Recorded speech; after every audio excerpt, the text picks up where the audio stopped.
Salam saudara-saudariku yang terkasih dalam nama Tuhan Yesus Kristus. Kali ini saya ingin men-share tentang sifat iri hati. Ya. Sifat iri hati sangat tidak baik ya. Kenapa? Karena apa? Sifat iri hati ini boleh saya sampaikan, senang lihat orang susah, susah lihat orang senang. Ya. Karena dia kalau ngelihat orang lebih dari dia, di atas dia, misalnya memiliki sesuatu yang talenta mungkin lebih dari dia pasti orang iri hati ini akan merasa tidak nyaman, merasa sebagai itu ya nggak nyaman aja, nggak ada damai di hatinya. Dia merasa dia paling hebat, dia paling punya talenta. Itu nggak boleh ada di anak-anak Tuhan ya. Mari kita lihat di Yakobus 3 ayat 14 sampai dengan 16 ya, tentang iri hati. Jika kamu menaruh perasaan iri hati dan kamu mementingkan diri sendiri, janganlah kamu megahkan diri dan janganlah berdusta melawan kebenaran. Itu bukanlah hikmat yang datang dari atas, ya, tapi dari dunia, dari nafsu manusia, dari setan ya. Ayat 16, sebab di mana ada iri hati dan mementingkan diri sendiri, di situ ada kekacauan lain dan segala macam perbuatan jahat. Jadi jelas iri hati ini sumber dari perbuatan jahat. Karena orang-orang iri hati ini bisa nekat ya, melakukan sesuatu, nggak cuma ke diri dia, ini berakibat ke diri dia, tapi ke diri orang yang dia tuju ya. Iri hati ke orang yang dia tuju, pasti itu merugikan, sangat merugikan sekali itu. Apalagi di dalam pelayanan. Dan kita tahu di dalam pelayanan ini banyak ya gereja-gereja bahkan menyerang satu gereja lain. Bahkan pelayan-pelayan Tuhan, banyak itu. Tapi kita sebagai anak-anak Tuhan harusnya kita yang bawa damai. Ya, kita bawa sukacita. Kita jadi terang. Ya.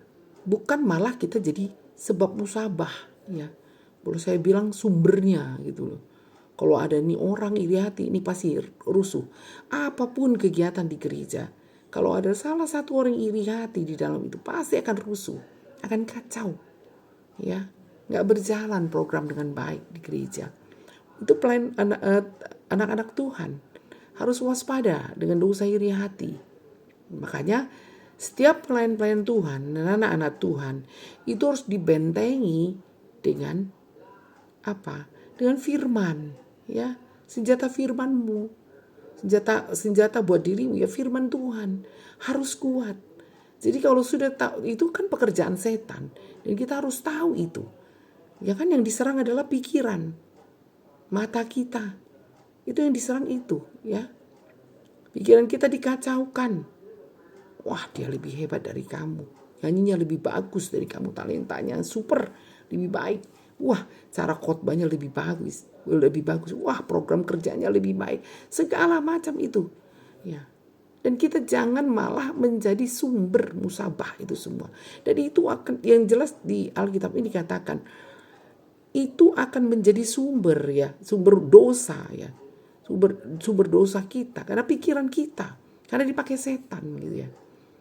Dan kita juga tidak bisa mementingkan diri kita sendiri. Kita ingin diperhatikan, kita ingin dihargai, ya. Karena kita memiliki sesuatu, karena kita memiliki harta, kita ingin dihargai. Kalau melihat orang sedikit maju, sedikit orang punya benda sedikit atau apa, wah rasanya nggak damai sejahtera. Mungkin tidurnya juga nggak tenang kali ya. Ya itulah orang iri hati. Anak-anak Tuhan jangan sampai seperti itu. Harus waspada. Jaga diri kita, jangan sampai kacau ya. Kalau saya sampaikan itu kacau ya. Nah, kalau saya mau jelaskan mengapa ada pelayan Tuhan yang sampai punya sifat iri hati ya. Ya karena jelas pelayan Tuhan itu tidak bersandar pada Allah, nggak bersandar pada Allah ya.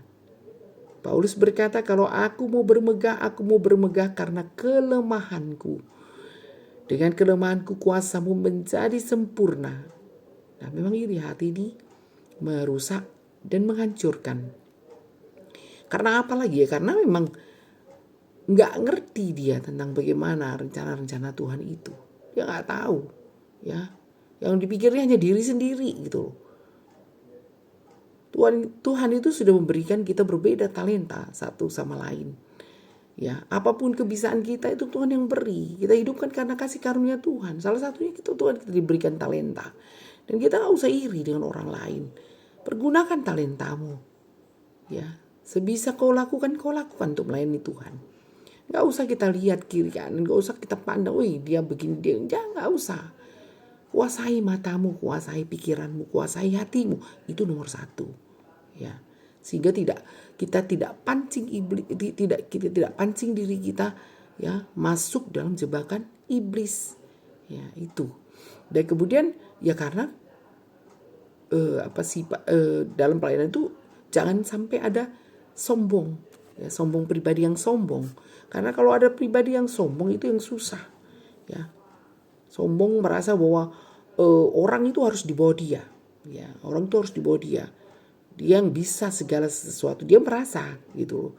Jadi bahkan orang-orang yang seperti ini suka menggosip di gereja, membuli, menggosip atau apalah yang dilakukannya, mempengaruhi teman-teman sepelayanan bisa, dan itu sangat-sangat menghancurkan. Nanti apapun program, apapun yang mau jalan di gereja itu hancur hanya gara-gara dia. Dan kita harus waspada dengan sifat iri hati ini. Dan kita harus jaga pikiran kita. Ya. Pikiran kita jangan kemana-mana, jangan sampai dipakai iblis. Ya.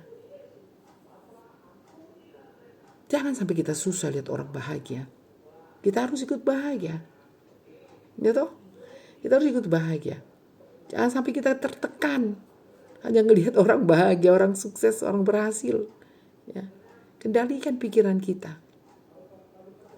Ya, jadi bisa kita lihat di Filipi 4 ayat 8 yang berbunyi. Jadi akhirnya saudaraku, semua yang benar, semua yang mulia, semua yang adil, semua yang suci, semua yang manis, semua yang sedap didengar, semua yang disebut kebajikan dan patut dipuji. Pikirkanlah semua itu. Itu yang harus kita lakukan. Ya. Kita belajarlah, kita kendalikan pikiran kita. Ya. Kita harus belajar memikirkan segala sesuatu apa yang harus keluar dari mulut kita. Sebelum kita terlanjur keluar yang menurut kita gak berguna. Dan ujung-ujungnya gak berguna. Dan kita harus sadar kita ada Tuhan yang kasih karunia anugerah Tuhan. Ya, bahaya orang iri hati itu. Orang iri hati itu cenderung bertindak sadis ya. Apalagi kita lihat ya kasus seperti contoh Yusuf.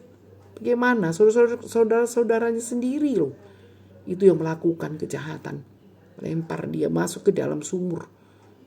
Tapi Tuhan bekerja atas hidupnya. Anak-anak Tuhan yang baik, Tuhan pasti kerja dalam hidupnya.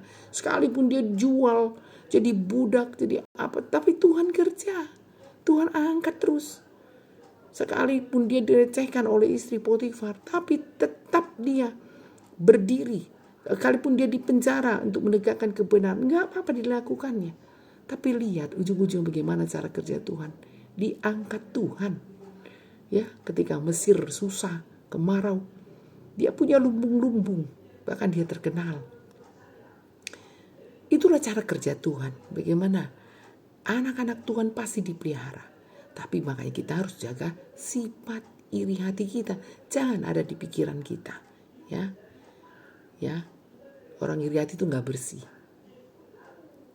Kita belajar ya untuk mengendalikan pikiran kita, mengendalikan hati kita. Fokus pada Tuhan saja. Yang kita pandang Tuhan, tidak usah pandang manusia. Dan itu tidak penting. Ya, hanya Tuhan yang kita lihat, hanya Tuhan yang kita muliakan. God bless you all. Bye.